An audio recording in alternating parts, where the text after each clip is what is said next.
Montessori teachers of a school here in Vietnam feel very happy, grateful, and honored to be singing the song. My Hand in Your Hand, which is a very great song. Yes, a very powerful and meaningful song as we celebrate the 150 years of Maria Montessori. And we really had fun singing this song for the whole world to see. Yes, the message of the song is about unity, cooperation, and oneness as we deliver our goals and responsibilities to our beloved students. So everyone, let's join hands together As one family And as one community. Thank you.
Khi mà hát cái bài hát này thì cái cảm xúc rất là nhiều, bởi vì là nó xuất phát từ cái tình yêu thương, và khi mà cái câu mà mình tâm đắc nhất và cái câu mà chạm đến cái trái tim mình nhất, và cái lúc đó mình rất là muốn khóc vì cái cảm xúc rất là mạnh. Qua cái bài hát này, khi mà mình quay clip này, mình cũng đang tỏa một cái thông điệp là hãy dành tình yêu thương không chỉ cho trẻ thơ và cho tất cả chúng ta, cho tất cả mọi dân tộc trên thế giới này. Chúng ta sẽ kết nối với nhau bằng tình yêu thương và sẽ xây dựng một thế giới hòa bình và hạnh phúc. The song My Hand in Your Hand connects us all together as one big family and teaches us that if we all will be united, we can achieve more. With a little bit of kindness and love, this world can be better. What about you, Miss Jenny? You are from Philippines, yes? Yes, sir. Can you say something in your language about the song? Yeah. Sa unang tingin, aakalain natin napakasimple lang ng mensahe ng kantang My Hand in Your Hand. Pero kung unawain mo mabuti, mababatid mo ang mensahe. Pagkakaisa. Bakit nga ba mahirap para sa isang tao ang unawain ng pagkakaiba-iba? Irespeto at tanggapin ang ating kapwa. Para sa mga bata, para sa kinabukasan nila. Magtulungan tayo para ibigay ang magandang mundo na nararapat para sa kanila. Ikaw, Miss Kim, ano sa tingin mo? Ang ako nga tagipusoon nagakalipay kay sa kanta nga ini ang mensahe maghiliog yun kag maghiliusa ang mga tao sa nagakalain-lain nga lugar. Amo lang ina. One love. One unity. That leads to one goal.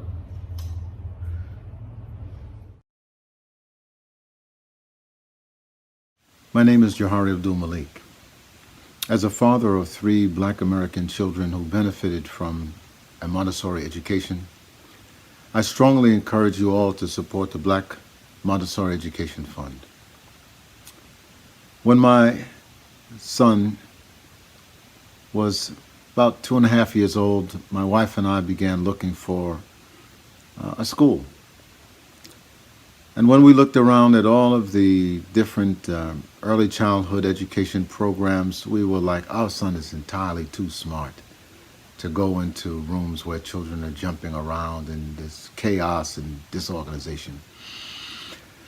And someone said, why don't you go to Marsh Montessori School on Capitol Hill?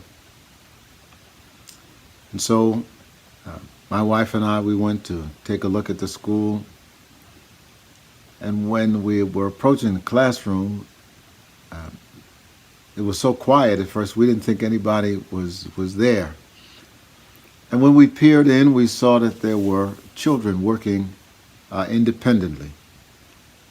And one of the children noticed that we were standing at the door and came over and they greeted us.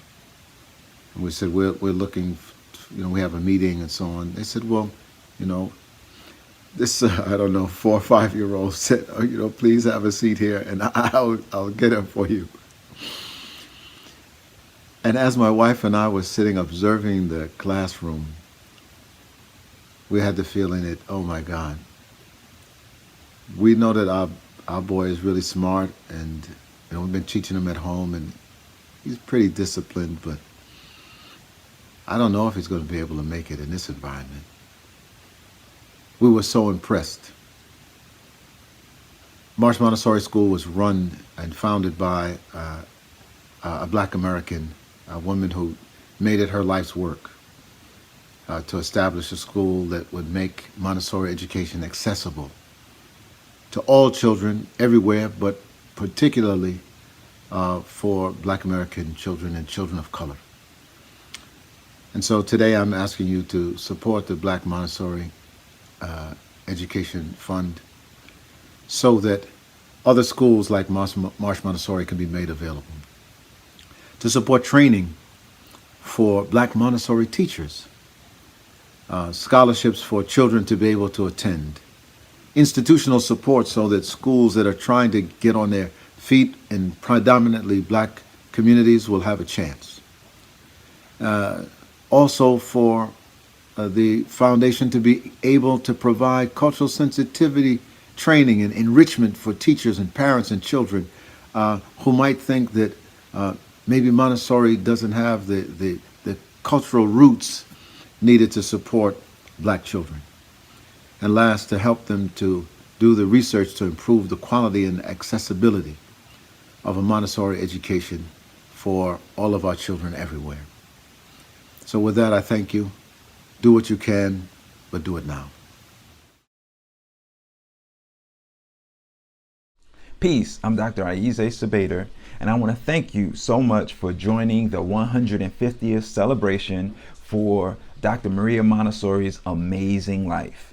Now, not only are we celebrating Dr. Montessori's life, but we are also helping to raise funds for a great cause. We've recently launched the Black Montessori Education Fund, and we are asking if you would please consider making a $150 donation, $1 for each year that we're celebrating of the 150th, to benefit the Black Montessori Education Fund.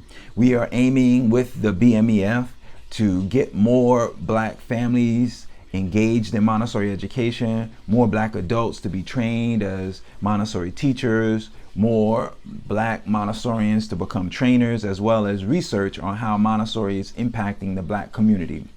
We're striving to advance justice, more so in the Montessori community, so please consider making a contribution today.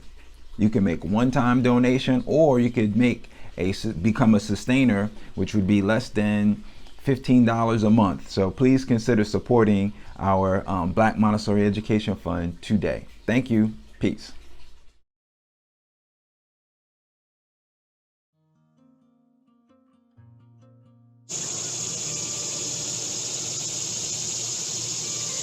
Maria Montessori believed that we could all be our best selves when given the opportunity to rely on our intuition and study and grow from within. That's very much the same philosophy that we hold here at Create Calm. We strive to nurture curiosity and wonder. We provide a space for everyone to realize their greatest potential for wellness and happiness, and to recognize the power of connecting within and all around. Dr. Montessori, we thank you for your vision, guidance, and faith in us to be the best platform for our children. Thank you for inviting our children and guides to blossom as whole, loving, and loved beings. Happy birthday, Dr. Montessori.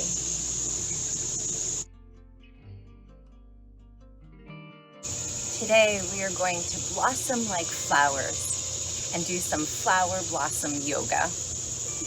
Before we get started, let's remember that yoga means connecting. Connecting on the inside and on the outside.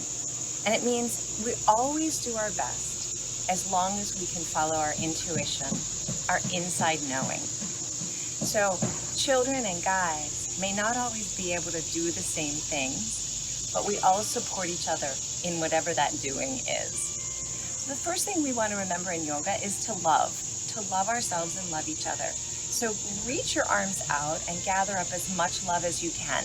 Pull it into your heart and love yourself. Stretch your spine a little bit as you do that. And then open your heart, stretch your spine the other way, and love everyone else. Take a big breath in, and then wrap that love around yourself again, and breathe out, love yourself. Breathe in, love everyone else. Breathe out, love yourself. Breathe in, love everyone else, and breathe out, love yourself. Give yourself a big squeeze. Now take your arms out to the sides and gather up a full breath to bring into your heart. And breathe it out, bring your hands right down the middle. Do that one more time, breathe in and reach up. And breathe out, bring your hands right down the middle. Take a moment to check in with yourself. Know you can be your best guide. And let's imagine we're little seeds, little tiny seeds ready to grow into flowers. So curl your body up into a little ball and imagine what it's like to be a tiny seed. You can even put your head on the ground and feel snuggled and cradled by the earth. As the earth holds you, you feel calm and happy and a little bit excited to know you're going to grow. Take one more breath here, little seed. And then slowly start to lift your head and shoulders off the ground and come to sit with a nice tall spine.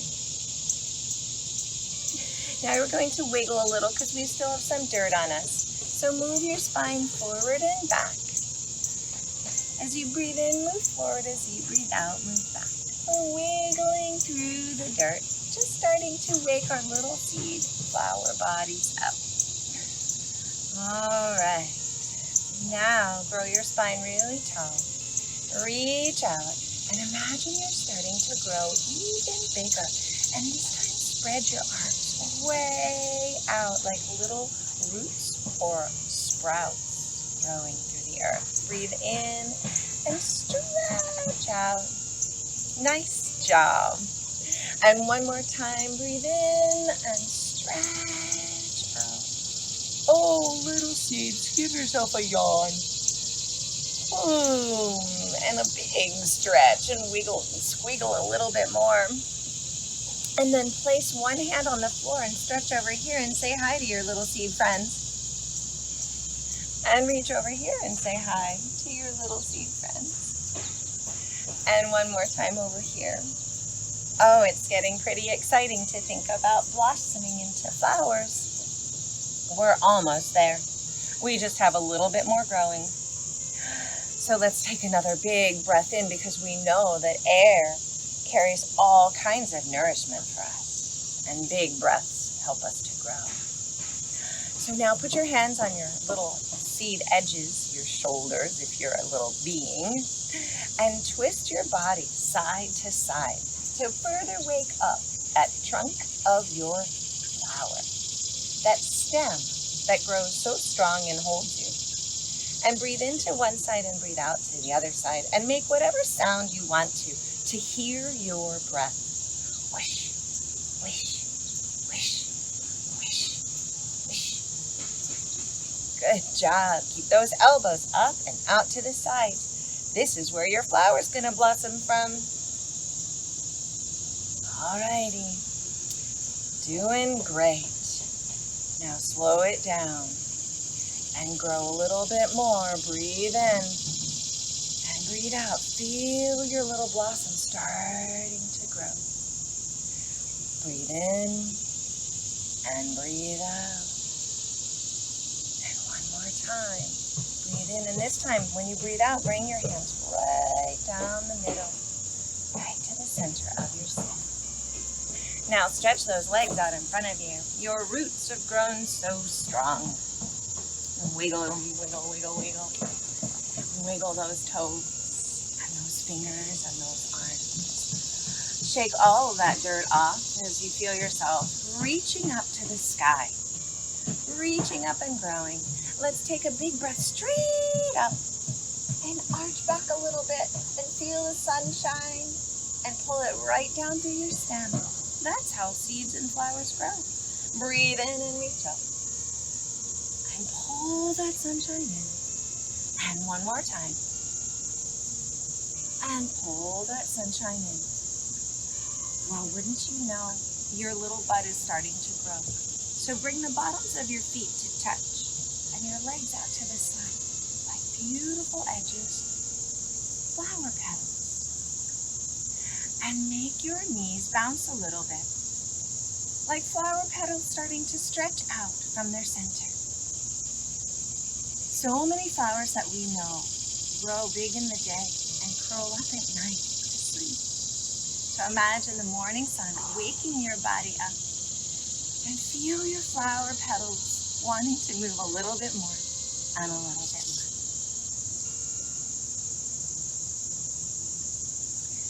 Alrighty, little flowers. Now let your flower petals press down and open wide. And then lean over and smell your beautiful flower or your stinky toes. Take a few breaths here. And then stretch and reach up. Take a big breath in. And now as you breathe out, bring your arms out to the sides and bring your knees together. Now here's the tricky part. This might be something that the kids have a little bit harder time than the grown-ups with. So I'm going to move a little sideways so you can see how I go from the side. So take one foot in your hand and reach it up and out to the side. And then see if you can take the other foot in your hand and reach it out to the side. Keep your spine nice and tall and straight. And if your belly needs to be a little stronger, they call that core action, you may find yourself rolling back onto your back, and that's okay. You can try it this way too. Hands behind you, spine really strong. Take one foot up and then the other. So you decide if you're going to be the flower that comes back like this or holds on like this. And take a moment now to let your little flower grow and shine. Make sure you're breathing.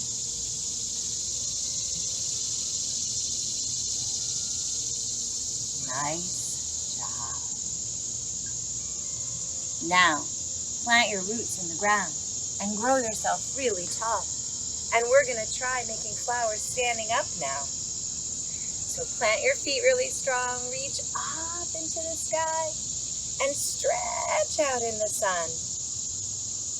And one more time, reach up into the sky and stretch out into the sun.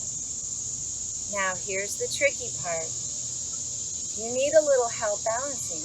Find a wall or something to place a hand on, or your back on, or stand really strong on your feet. Plant your feet and bring your hands together right in the middle to grow your trunk strong. Now, take one knee and bend your knee, and maybe lift your foot off the floor. And imagine this is your flower starting to grow. And turn your knee out to the side, and see if maybe you can grab your foot. Hold the other arm out there for balance. And grow your flower this way. This might be something that grown-ups have more core to do than kids. But it also may be something that grown-up bodies haven't done in a long, long time. So honor where you are, folks. Everybody. Now let's try the other side. Reach that leg up. Is there a difference on this side? Look at these beautiful flowers. Maybe this side of the flower opens up too. This is a variation on what they call bird of paradise. Now let both your feet come down. Take a big breath in, reach up overhead. Breathe out, bring your hands out into your center. And thank yourself for doing your best. You did a great job. Now let's come back down onto the ground. Stretch your legs out. And the last flower we're going to be is one of my favorites. And it's one of those flowers that opens up during the day and closes at night. It's a sunflower. So reach your arms up really tall and be that beautiful sunflower and arch back a little and feel the sun. And when you breathe out, hold yourself forward and close up like it's the night sky. And breathe in and open up. Breathe out and close. And breathe in and open. And go nice and slow. And breathe out and close. And let's do it one more time. Breathe in, open up. Breathe out, close your flower. Now stay here for a breath. And stretch. And curl inside.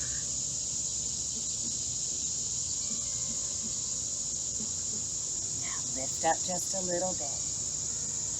Bring your legs underneath you.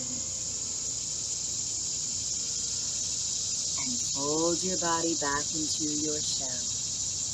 Back into the tiny seed where your practice began. Let your head come down on the ground. Curl up and feel the love of the earth, the love of all the other plants around you, the love of all the children and grown-up in the world. Feel the peace in your heart.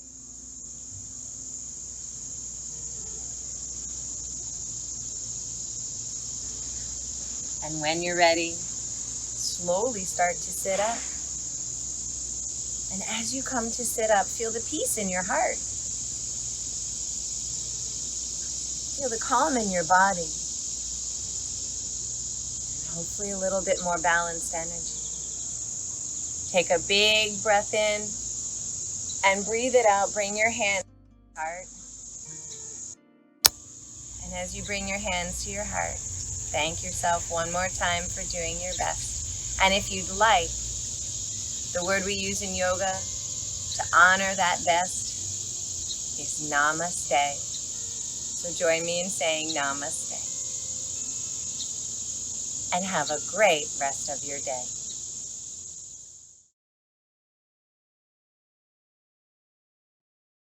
Hi, I'm Aimee Fagan, and I'm so excited to be here with you today with Montessori Everywhere, honoring the legacy of Dr. Maria Montessori on her 150th birthday. And with this wonderful worldwide virtual celebration, supporting the important work of the Black Montessori Education Fund. Today, I want to share with you how to make a simple but very necessary pincushion. In 2015, I published my book, Sewing in the Montessori Classroom, which outlines a sewing sequence for children 3 to 6 years old. And this humble pincushion was one of the most important and integral parts to that sewing sequence that I used in my classroom. As you can see in these pictures, this is the type of pincushion that I used for all of my sewing works and sewing materials. The great thing is that they're sturdy, they're simple, and they're inexpensive to make. I've even had luck with older groups of children making them for both the classroom and for gifts to take home. To make this pincushion, you'll need the following: a bottle cap. This one happens to be plastic, but you can use a metal one. Just make sure it isn't sharp around the edges. A circle of fabric. This one is 4 inches wide or about 10 centimeters, but it really depends on the size of your bottle cap about how big your circle should be. I've actually found that smaller is better because you can stuff it nice and tight, and otherwise they can be, like this one's a little too big and poofy, and it kind of can get top heavy. You will obviously need a needle and thread, some stuffing, some strong glue. I like to use a glue gun. But you can also use craft glue, but I do find that a glue gun really is the sturdiest. And some nice extras to have are ribbon. And if you happen to have felt, you can put a little felt circle on the bottom to cover up any writing that might be there. Neither of these have the felt, and I don't have any today, but it is a nice extra if you happen to have any laying around. So the process to make it is very simple. So first I'm just going to do a running stitch all the way around the outside of the circle.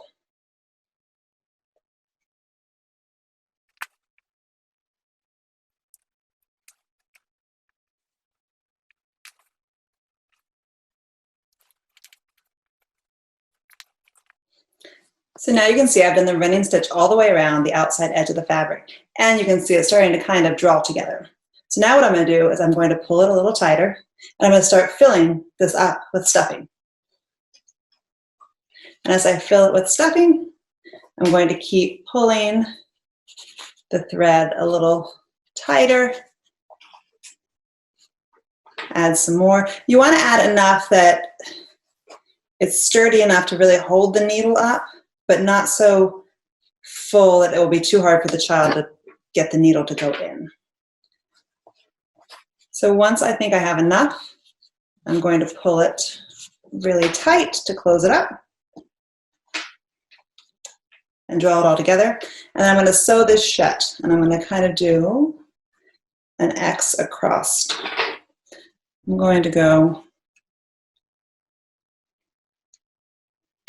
across this way.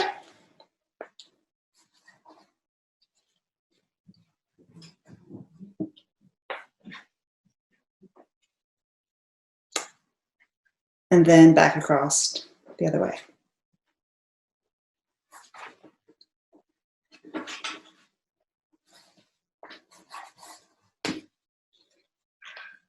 And then finally I'll just tie a knot. I'm going to actually sew a knot. I'm going to sew through. This needle's a little too thick. And really this is going to be glued into the bottom of the bottle cap, so it doesn't have to be pretty. So once I've finished that, I'm going to cut it off. So now we take our bottle cap. I'm going to fill it with some hot glue, a decent amount. And then I'm going to take our pin cushion and I'm going to push it down into the hot glue. And I want to hold it for a second. I'm going to push it down the table because it's hot and let it kind of set up just for about 30 seconds or so. We're going to call that done. And so now, I mean, really, if you don't have ribbon, this is where you can stop. I do happen to have the ribbon, so I'm going to use the ribbon to go around. And so what I'm going to do is I'm going to put a little bit of hot glue, lay the ribbon on top. Hot glue all the way around. Do be careful. The hot glue seeps through the sides of the ribbon, and also it's just hot through the top of the ribbon. So a little bit of glue, a little bit of ribbon.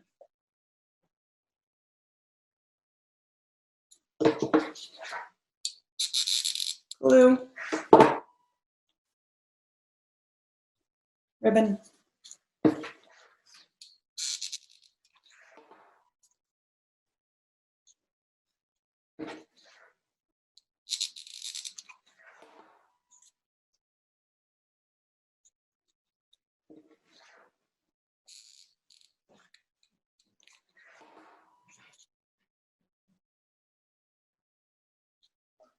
And then cut off the extra. Unstick yourself from the glue. And there you have a little pin cushion. So now that we have our pin cushion, I wanted to share with you a video that I made a few months ago showing how I would first introduce threading a needle to a child and how I would use this pin cushion. So now I'm going to show you how I would give a lesson on needle threading. This isn't a work that I would have out as an independent lesson, but it would be something that I would incorporate into all the early sewing works. So first, Imogen is going to be my student. I'm going to show you how to thread a needle today. This is my needle. That's the eye of the needle, just like our eye.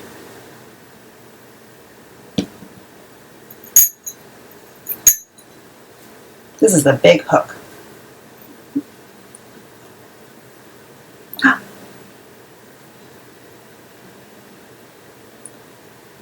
Oops.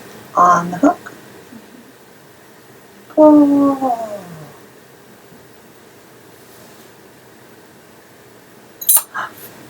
Would you like to thread the needle? Yes, please. And then I would unthread the needle and invite the child to go through the same lesson. And if needed, so here, would you try to start? Yes.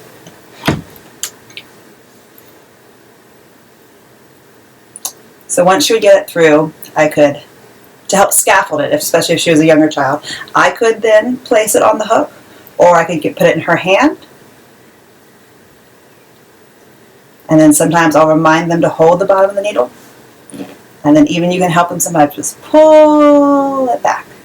So sometimes it is a lesson that you have to kind of work with them in a hand-over-hand way or kind of help them as they move through the steps. So thank you again for joining us today to celebrate Dr. Maria Montessori's 150th birthday and to support the Black Montessori Education Fund. I hope you enjoy all the presentations and have a wonderful day.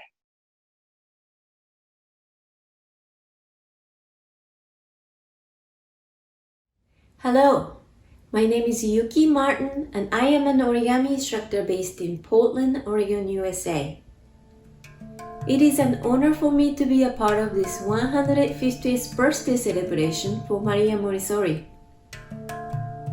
My 13 years of passion and career in teaching origami have grown alongside of working at Chowpi's Montessori School as a substitute and aftercare teacher.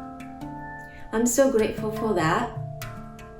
The tactile learning and peaceful aspects of origami align with Montessori education.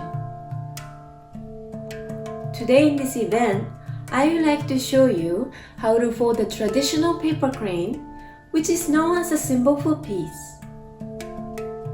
Following a Japanese legend promising that anyone who folds 1,000 paper cranes would be granted a wish, a girl named Sadako folded 1,000 paper cranes, wishing to survive from leukemia that she developed from the Hiroshima atomic bomb. Her story inspired people from all over the world folding paper cranes in prayers for peace. If you're interested in the full story, The Complete Story of Sadako Sasaki and the Thousand Paper Cranes is a very good read.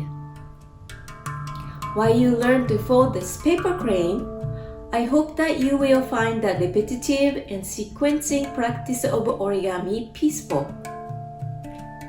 This video tutorial is accompanied by handpan music by Thomas Schroyer.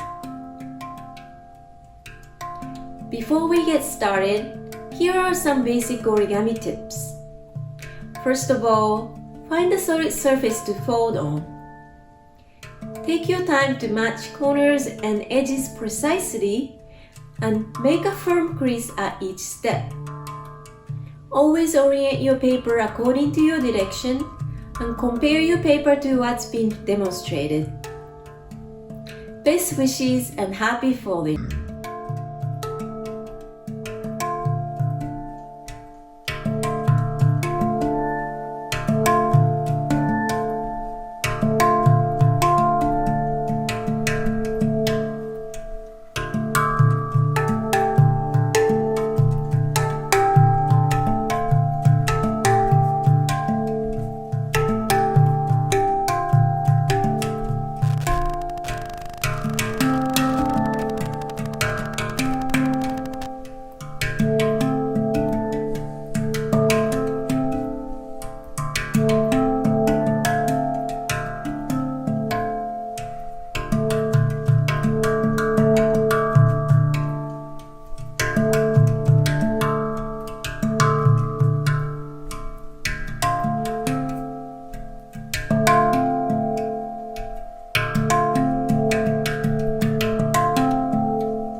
Hello, I'm Carol Palmer.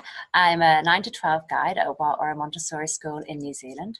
I'm also the author of A Work of Wool, a Montessori handwork album, and I blog at montessorihandwork.com. And I'm here today to celebrate Dr. Maria's 150th birthday with you. I'm really happy to be here. I hope you're enjoying the celebration so far.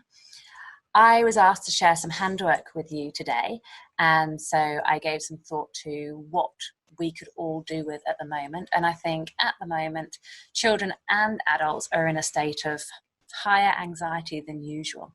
And we know that handwork helps with anxiety at the best of times, but I wanted to create something that would be particularly useful to you and your students right now. And I wanted to choose something that you could do with materials that hopefully you and the children already have at home, because I know lots of people can't get to the shops at the moment, and lots of children are working from home and may not have many craft supplies. So I've chosen to make Guatemalan worry dolls. Now, I always introduce new crafts with a story, and there is a story that goes with these dolls. And in fact, actually introducing this craft with a story is particularly important, because without their story, their legend, they're just dolls, and the story is what makes them magical. So I've written the whole story on my blog for you, because I don't have time to tell it now. So you can find that and print it, adapt it, use it however you want to. That's at montessorihandwork.com, and you'll be able to find that from now on. but I'm going to give you a précis version now just so that you understand what it is that we're doing. This is a long ago story in a small village in Guatemala, and disaster has struck. Long drought has meant that the crops have been ruined. The family hasn't been able to grow anything to support themselves through the next season. So mother has been working extra hard to weave beautiful fabric that she's going to sell at the market to buy food. But the night before market, a thief breaks into the house and he steals the cloth that was going to provide the family's income for the next 6 months to a year. Mother becomes terribly ill with the stress of it. Grandfather is too old to take on work. So of course, solving the problem falls to our heroes, the children. And the children, a little boy and an older sister, set about coming up with something that they can sell at market in order to make the money to feed the family. But there's not much left for them to work with. So they gather twigs from the yard and they gather the leftover bits of fabric and scraps and bits of thread from mother's weaving basket, and they make dolls. And they take these dolls to market the next day. And I'm not going to give away too much more, but the dolls take on magical properties where they're able to carry and sometimes even solve the children's worries for them. So we're going to create some dolls today that will hopefully carry your worries, your children's worries, and hopefully make them feel a little bit better about everything that's going on in the world at the moment. So you can find Guatemalan worry dolls at trade aid type shops. They come in a little pot or bags or whatever. They traditionally come in 6s because that's what the story says the children made them in groups of. And these ones are teeny tiny. They're usually an inch or 2 tall. These are particularly small ones. And if I just show you one here, they're made from twigs and little bits of fabric, and it looks like the top's been wrapped in paper and then maybe dipped in glue and some sand or something, and a very rudimentary face has been drawn onto this doll. And the idea is you tell your worries to these dolls, you put them under your pillow at night, and they carry your worries for you so you don't have to think about it and you can sleep. And there's a little note that comes with these dolls that says, Guatemalan worry doll. There is a legend amongst the Highland Indian villages of Guatemala. If you have a problem, then share it with a worry doll. Before going to bed, tell one worry to each doll, then place them beneath your pillow. Whilst you sleep, the dolls will take your worries away. What a lovely idea. So, because the children in the story used whatever they had to make these dolls, we're going to use whatever we have to make our dolls. Now, you can use twigs, and then maybe dot them with a bit of glue to make the arms and legs. You can use matchsticks, toothpicks, bits of rolled up paper. I'm going to show you how to make them with pipe cleaners because they're fairly easy to get hold of, but of course all of this is about improvising, using whatever you have to breathe life into these scraps and little collections so they can work for us. So I'm going to start with a pipe cleaner, and I want to give, in fact I'll show you, where's my little doll gone? Yeah. In fact, I'll show you the sort of doll that we're making. So this is one that's got a crazy hairdo and a bead for a head like we're going to use, and it's made from a pipe cleaner. The children in my class have been making all sorts of crazy versions of this. I'll show you some more as we go along, but these are the little dolls we're aiming for. Okay, so we'll start with our pipe cleaner. We want to give it a head. So I've got all these beads. I'm going to choose one for my treasure box here to be its head. And if you don't have beads, then you can just wrap a bit of masking tape, the papery masking tape around the top, then you'll be able to draw a face on. You could stick a bit of paper around the top, and you can use thread, just wind that around instead. But if we're doing it with a bead, we're going to fold our pipe cleaner. See, it's just a short pipe cleaner. If you've got a long one, you can cut them with scissors. I'm going to fold it in half, make it quite sharp at the fold so that I can put my bead over it here like that, and I'm going to put it quite a long way down because I want to be able to open it up here. Oops. Trapped. No.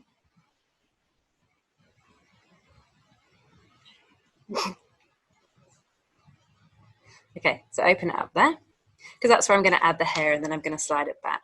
So I'm going to take some yarn. This is some random coloured stuff that the children have spun and just left on the shelf for people to learn to knit with. So it's a bit lumpy and funky, great for hair, and I'm just going to make a bundle of that, however long or short you want it. The children can get really creative and play with all sorts of colours and types of hair. And this can be embroidery thread, yarn, even scraps of fabric cut into threads, whatever they've got lying around. So I'm going to take my bundle of hair and put it through the loop I created in my pipe cleaner. And then I'm going to slide that bead back up again and try and get it quite central there. And you'll see, you can still see this pipe cleaner quite clearly. It's used quite a lot of it because I've put such thick hair in, but we'll come to how we're going to deal with that. Now, if you want your doll to have this crazy curly hair, you can just leave it. If you want it to be individual strands, you can trim it, and you can continue to give it a haircut, give it a fringe, whatever you feel would look good on it. You might want to draw a face on, you might want to paint its face different colors, whatever you fancy. And then this bit here, if you don't like it, you can give it a hat. But you can see the children have styled it in all different ways. There's a ponytail, but also I've got one with a hat here made out of a pipe cleaner. In fact, they've used, instead of using yarn for the hair, they've just used roving here and given it a ponytail at the back. I think I've got one with a headband somewhere. Oh yeah, this guy's got a headband that covers up that bit of pipe cleaner there. So now we want to form its body. So we've got the two bits here. We're going to fold them out and in again to make arms. So I'll do the same on the other side. Out and in again, just little short arms. I haven't got much of my pipe cleaner left actually because I gave it such thick hair. And then you can see it's got two little arms there and its legs still coming down here. We're going to fold them over because I want it to be quite short and have a bit more body to its legs, a bit more volume. Didn't get that very even. Okay, so get them so you're happy with them, and then you've got a kind of figure there. Still looks really pipe cleanery, and his body can come apart in the middle. We don't really want that. So we're going to wrap it all in embroidery thread. Now I use embroidery thread, some normal embroidery floss, and when I start to use a spool of embroidery thread, I just wind it onto one of these paper or plastic bobbins so it doesn't get tangled. So that's what I'm going to use here. Now you can wrap it, you can tie it, however you want to make it join. You can just kind of double up your first couple of threads and wrap it around. And you go all the way down one arm. You see that? Yeah. All the way down one arm. Now when you get to the end, you've got a couple of options. Try not to trap its hair. If you go too far, it'll drop off the end and you'll lose all of your wraps. So you can put a bit of glue to hold it in place if you've got glue. If you have a glue gun, that's really good because it dries so quickly, you don't have to be patient about it. But any glue will kind of hold it in place. Or, you know how you made a loop there? You can then use a needle and a thread and kind of sew around that loop, and that will stop it slipping off. Or you can just only go as far as the hand, and except you're going to have little fluffy hands, and it's quite nice to have little fluffy hands and feet. So when you've gone all the way down one arm, go back to the middle and wrap all the way up the other arm, and then back to the middle again. And this is what's going to hold the body together as well and stop it coming apart. And then, of course, all the way down, carefully wrapping down each leg. I won't wrap it all, I'll find you one here, look. There's one that's all wrapped. And that's pretty much your guy done, but they're probably going to need some clothing. And this is where it gets really fun and imaginative, and the children can find scraps or bits of their own clothing or any roving. I think I've got one dressed in roving somewhere here. This one. Made a whole dress out of their roving, and it's got crazy long hair coming down here that you can imagine them having a lot of fun with plaiting and playing with and styling when they're talking about their worries. This one's got a beautiful gown made of scraps of fabric. I think they're mostly just tied on, a bit of roving there as well. These ones here, you can see they've got their faces drawn on just their eyes. She's asleep, she's got no worries in the world, and her gown's a piece of fabric just tied on. And this lady here, who wouldn't want to entrust their worries to this lady? She looks like a sorceress that could carry all the problems of the world. And you can see here, her sleeves are held together by staples. So this child has just literally used whatever's around and joined it together, and it kind of looks like a bit of a feature. Who else have we got? This one kind of reminds me of Elsa from Frozen. I could do this all day. See, that one's got a face as well, and this lovely long hairdo. And the children make homes for them. One of the children's sewn this little bag, and she keeps, obviously she's got quite a lot in there, she keeps her worry dolls in this little bag that she stitched for it. They can make boxes like the ones you saw from Trade Aid, or they can decorate matchboxes or any other repurposed little boxes they found round and about the place.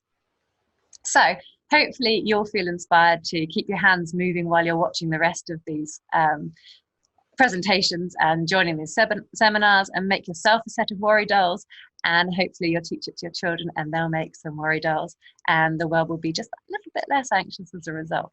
So I hope you enjoy these. I hope you enjoy the rest of the celebrations. I'm certainly looking forward to taking part of them in them myself.